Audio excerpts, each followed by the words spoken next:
Hello guys, कैसे हो आप। उम्मीद करता हूँ अच्छे ही होंगे। आज मैं बताने वाला हूँ बुद्ध और मोहनदास की शिक्षाप्रद कहानी।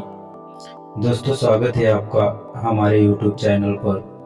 दोस्तों, जीवन में कहानियों का विशेष महत्व होता है, क्योंकि इन कहानियों के माध्यम से ही हमें बहुत कुछ सीखने को मिलता है। इन कहानियों के माध्यम से आपको ज़रूरी ज्ञान हासिल होंगे, जो आपको आपकी लाइफ में बहुत काम आएंगे। यहाँ पर बताई गई हर कहानी से आपको एक नई सीख मिलेगी, जो आपके जीवन में बहुत काम आएगी। हर कहानी में कुछ ना कुछ संदेश और सीख छुपी होती है। तो ऐसी कहानियों को जरूर सुने और अपने दोस्तों के साथ शेयर जरूर करें। तो चलिए शुरू करते हैं हमारी आज की कहानी, मोहनदास की असीमित इच्छाएं। काशी के एक गांव में मोहनदास नाम का एक 10 साल का बालक अपने पिता के साथ रहता था, जिसका जन्म एक बेहद गरीब परिवार में हुआ था। मोहनदास जब 5 साल का था, तब उसकी माता किसी गंभीर बीमारी के चलते पैसों की कमी और आसपास कोई चिकित्सा केंद्र न होने की वजह से चल बसी थी। मोहनदास के पिताजी ठाकुरों के खेतों में मजदूरी किया करते थे, जिससे मिलने वाले पैसों से मुश्किल से ही घर का खर्च चल पाता था। उस समय में छोटे छोटे गुरुकुल हुआ करते थे, जहाँ पर शिक्षा का ज्ञान दिया जाता था, जिसकी मासिक फीस 100 रुपए थी। मोहनदास के पिताजी जैसे तैसे मजदूरी करके रोज का मात्र 20 रुपया ही कमा पाते थे, यानी कि महीने का 600 रुपया, जिसमें से 100 रुपए मोहनदास की फीस में चले जाते थे और बाकी के पैसों से घर का गुजारा होता था। मोहनदास पढ़ाई में अच्छा था और साथ में बड़ा ही जिज्ञासु भी था। गुरुकुल में मोहनदास बहुत मन लगाकर पढ़ता था और अपने मास्टर से खूब सारे सवाल करता। मास्टर जी भी मोहनदास के सभी सवालों का जवाब देते थे। इस तरह मोहनदास के मन में चल रहे सवालों की जिज्ञासा शांत हो जाती थी। गुरुकुल से छुट्टी होते ही वह तुरंत अपने पिता के पास उनके काम में हाथ बटाने के लिए पहुंच जाता। धीरे धीरे ऐसे ही समय बीतता गया। ठीक 6 साल बाद मोहनदास और उसके पिता की जिंदगी में फिर से दुखों ने दस्तक दे दी। मोहनदास जब 16 साल का हुआ, तब उसके पिता बीमार पड़ने लगे थे। अब उनमें मजदूरी करने की ताकत नहीं थी। पैसे न होने की वजह से मोहनदास का गुरुकुल भी छूट गया था। इस तरह मोहनदास ने 7 साल की उम्र से 16 साल की उम्र तक ही गुरुकुल से शिक्षा हासिल की। मोहनदास पिता को लेकर बहुत परेशान था, क्योंकि मोहनदास के पास अपने पिता का इलाज करने के लिए पैसे नहीं थे। जैसा कि मोहनदास बड़ा ही जिज्ञासु बालक था, इस वजह से वह किसी भी अमीर इंसान को देखता तो अपनी जिंदगी के बारे में सोचने लग जाता। इन सब हालातों के चलते मोहनदास के दिमाग पर ऐसा असर हुआ कि वो मजदूरी करने लगा। मोहनदास वो हर संभव प्रयास करने लगा, जिससे उसके पास धन आए और वो अपने पिता की बीमारी का उपचार करवा सके। मोहनदास ने दिन रात मेहनत की और अपने पिता का उपचार करवाया। मोहनदास के पिता की हालत सुधारने लगी और देखते ही देखते पिताजी स्वस्थ हो गए। पिताजी मोहनदास की मेहनत से बहुत खुश थे।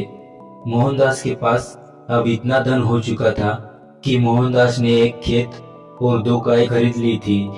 जिन हालातों के चलते मोहनदास ने यह कदम उठाए थे, आज उसी की बदौलत मोहनदास के पास खूब धन था, जिससे उसकी जिंदगी की लगभग सब जरूरतें पूरी हो जाती थी। मोहनदास जिज्ञासु होने की वजह से बड़े बड़े धनवान लोगों की जिंदगी के बारे में जानने लगा, जिसका असर मोहनदास के दिमाग पर यह हुआ। उसकी मानसिकता अब यह बन चुकी थी कि अब धन ही सब कुछ है, धन से कुछ भी खरीदा जा सकता है। मेरे पास जितना अधिक धन होगा, मैं उतना ही खुश रहूंगा। और मेरे पिता भी। अपनी इस इच्छा को पूरा करने के लिए मोहनदास ने दूध का व्यापार शुरू कर दिया।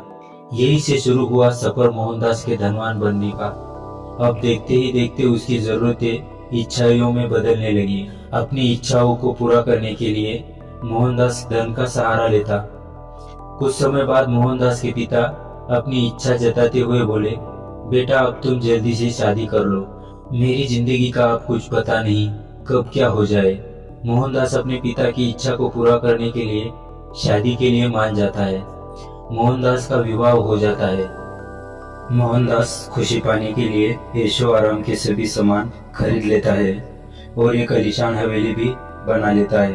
अब एक दिन ऐसा भी आया कि सब कुछ होने के बावजूद भी मोहनदास दुखी सा रहता था, क्योंकि उसका मन संतुष्ट नहीं होता था। इधर एक तरफ इसकी इच्छाएं जो खत्म होने का नाम ही नहीं लेती थी। अब मोहनदास का मन कहीं भी नहीं लगता था। वो परेशान रहने लगा।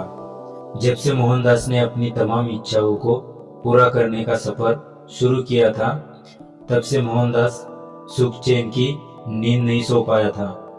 मोहनदास की हालत पागलों जैसे होने लगी थी। उसे संतुष्टि नहीं मिल रही थी। उसे समझ नहीं आ रहा था कि क्या करे। इधर भगवान बुद्ध नेपाल से बौद्ध धर्म का प्रचार करते हुए भारत में काशी की तरफ आ रहे थे। भगवान बुद्ध काशी के एक गांव में रुके हुए थे।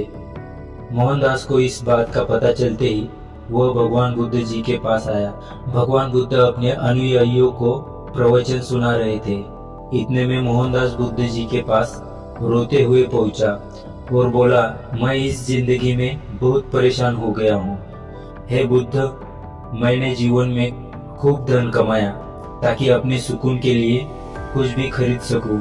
मुसीबत के समय में यह धन मेरे काम आए। इनसे मैंने अपनी हर सुख सुविधाओं की वस्तुएं खरीदी, जिनसे मुझे बहुत खुशी मिली। तो ऐसी क्या वजह कि जो मेरा मन संतुष्ट नहीं हो रहा है। आज मेरे पास सब कुछ है जिसमें मैं खुश तो रहता हूँ, लेकिन अधिक समय तक नहीं। सब कुछ होने के बाद भी मुझे सुकून क्यों नहीं मिल रहा है। मन को शांति और संतुष्टि नहीं मिल रही है जो मिलनी चाहिए थी। कृपया मेरी इस समस्या का समाधान करें, अन्यथा मैं खुद को खत्म कर दूंगा।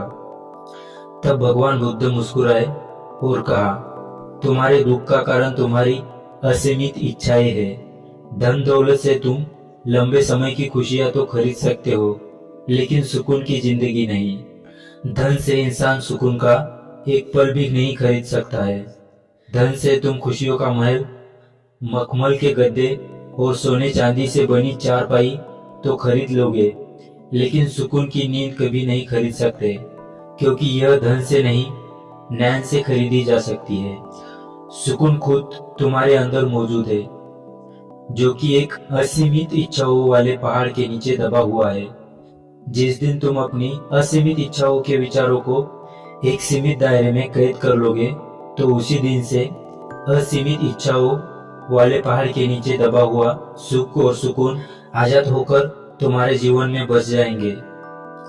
बुद्ध की इन बातों का मोहन के मन पर सकारात्मक असर हुआ। मानो मोहन के सर से कोई बोझ उतर गया हो। अब मोहन के अंदर खुद को सुखी करने की कोई इच्छा शेष नहीं बची थी।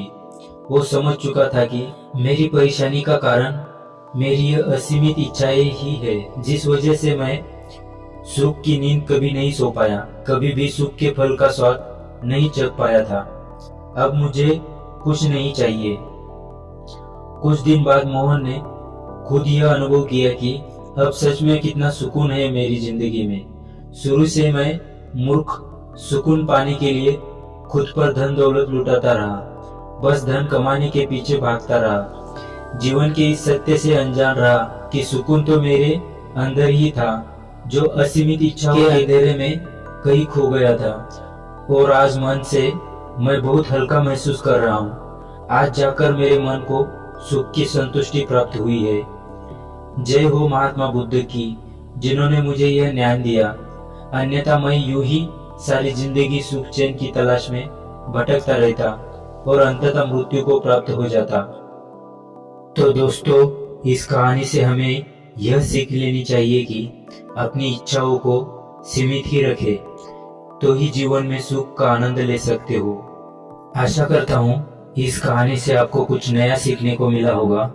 ऐसी और मोटिवेशनल स्टोरीज के लिए वीडियो को लाइक और चैनल को सब्सक्राइब करें। धन्यवाद।